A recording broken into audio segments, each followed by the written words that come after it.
আমাদের ইতিহাস ও সামাজিক বিজ্ঞান বঙ্গবন্ধু বিষয়ক মেলায় আসার জন্য সবাইকে আমার পক্ষ থেকে আজকে প্রথমে পোস্টার প্রেজেন্টেশন করবে গ্রুপ শিউলি।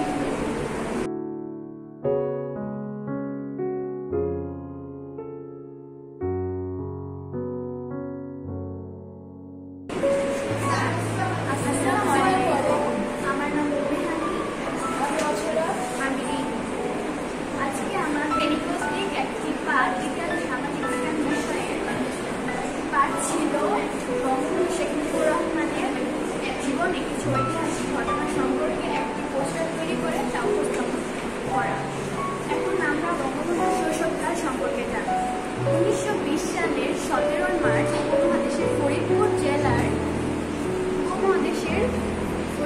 জেলার গোপালগঞ্জ মহকুমায় রুপিপাড়া গ্রামে বঙ্গবন্ধু শেখ মুজিবুর রহমান জন্মগ্রহণ করেন। তার বাবার নাম শেখ মুজিবুর রহমান এবং মা সায়রা। 4 ভাই এবং 2 বোনের মধ্যে তিনি ছিলেন তৃতীয়। 7 বছর বয়সে অর্থাৎ 1927 সালে গোপালগঞ্জ বিমানবন্দর প্রাথমিক বিদ্যালয়ে ভর্তি হন। পরবর্তীতে 1929 সালে অর্থাৎ 9 বছর বয়সে তিনি গোপালগঞ্জ পাবলিক স্কুলে ভর্তি হন। সেখানে তিনি 1934 সাল পর্যন্ত পড়াশোনা করেন। এখন আমরা বঙ্গবন্ধু শেখ মুজিবুর রহমানের জীবনে রাজনৈতিক প্রেক্ষাপট সম্পর্কে জানি। বঙ্গবন্ধু শেখ মুজিবুর রহমান ছোট থেকে ছিলেন স্পষ্টভাষী এবং প্রতিবাদী। তিনি সুভাষ বোসের আদর্শে অনুপ্রাণিত ছিলেন। তার জীবনে সর্বপ্রথম রাজনৈতিক চিন্তার উপস্থিতি লক্ষ্য করা যায় 16 বছর বয়সে। সময়টা ছিল 1936 সাল। তারপর 1948 সালে দেশ ভাগের পর অর্থাৎ পাকিস্তান এবং ভারত দুটি রাষ্ট্র সৃষ্টি হওয়ার পর দেশে যখন রাষ্ট্রভাষাকে নিয়ে সৃষ্টি হয়েছিল তখন তিনি অনেক উদ্যোগ করেছিলেন বাঙালি রাষ্ট্রভাষা করার জন্য। তারপর 1956 সালে আওয়ামী লীগ ক্ষমতায় আসলে 21 ফেব্রুয়ারিকে শহীদ দিবস এবং সরকারি ছুটির দিন হিসেবে ঘোষণা করে। 1958 সাল পর্যন্ত তা পালন করা হয়।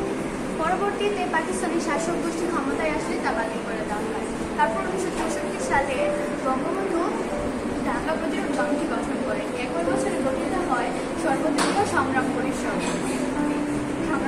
শুরু হয় আয়োগ বিরোধী ঐক্যবদ্ধ আন্দোলন। রাষ্ট্রদ্রোহিতার কারণে তাকে গ্রেফতার করা হয়। 1966 সালে 5 ফেব্রুয়ারি কারাগার থেকে মুক্তি পেয়ে তিনি 6 দফা দাবি পেশ করেন। 1969 সাল তখন রেসকোর্স ময়দানে অর্থাৎ বর্তমান সোহরাওয়ার্দী উদ্যানে বঙ্গবন্ধু শেখ মুজিবুর রহমানকে বঙ্গবন্ধু উপাধি প্রদান করা হয়। তারপর 1971 সালের 7 মার্চ এক তাৎপর্যপূর্ণ ঘটনা অর্থাৎ একটি ভাষণ দিয়ে বঙ্গবন্ধু বাঙালিদেরকে জাগ্রত করার চেষ্টা করেন। পরবর্তীতে 25 মার্চ বর্বরতম গণহত্যার পর 26 মার্চ। এখন আমরা জানবো বঙ্গবন্ধুর মৃত্যুকাল সম্পর্কে সংক্ষিপ্ত কিছু তথ্য। 1975 সালের 15 আগস্ট ফজরের রক্ত কিছু গাড়ি এবং গুলির আওয়াজ জেগে ওঠে বঙ্গবন্ধু সহ তার সপরিবার। কিছু না বুঝতে পেরে ফোন ঘোরাতে শুরু করেন বঙ্গমাতা ঘুমন্ত রাসেলকে জাগিয়ে উঠল। শেখ রাসেল স্কুলে যাওয়ার জন্য যে আকাশি কালারের শার্টটি তাকে পরিয়ে দিল। গৃহ সরকারি মুখে ডেকে বঙ্গমাতা বললেন তাকে নিয়ে পাশের বাসায় যেতে। শেখ রাসেল তখন মনে মনে ভাবছিল হয়তো যে তাকে হয়তো আবারও পাকিস্তানি সৈন্যরা বঙ্গবন্ধুকে তুলে নিয়ে যাবে। কিন্তু ক্রস ফায়ারের শব্দ এবং ঘোড়াটির আওয়াজে শেখ রাসেল খুবই বিব্রত হয়ে পড়ল। এমন সময় শেখ রাসেল এবং তার গৃহকর্মীর সামনে এসে পাকিস্তানি সৈন্যরা দাঁড়িয়ে অট্টহাসি এসে তাদের কাটকে এবং একই সৈন্য শেখ রাসেল হাত ধরে নিয়ে তারা তাদের বিরুমের দিকে নিয়ে যেতে লাগলেন। যেতে যেতে শেখ রাসেল দেখলো সাদা পাঞ্জাবি এবং লুঙ্গি পরা বঙ্গবন্ধু শেখ মুজিবুর রহমানের লাশটি সিঁড়ির কোঠায় পড়ে আছে। তার এক হাত ধরে পাকিস্তানের আরেকটি সৈন্য শেখ রাসেলকে নিয়ে হাত নিচে ধরে শক্ত ভেজা সিঁড়ি দিয়ে নিয়ে যেতে লাগলো। সে তার শোয়ারুমে যেয়ে দেখতে পেল তার মা ফজিলাতুন নেসা এবং তার ভাই বোন বুকিরা সবাই রক্তাক্ত মাটির মধ্যে লাশ অবস্থায় পড়ে আছে।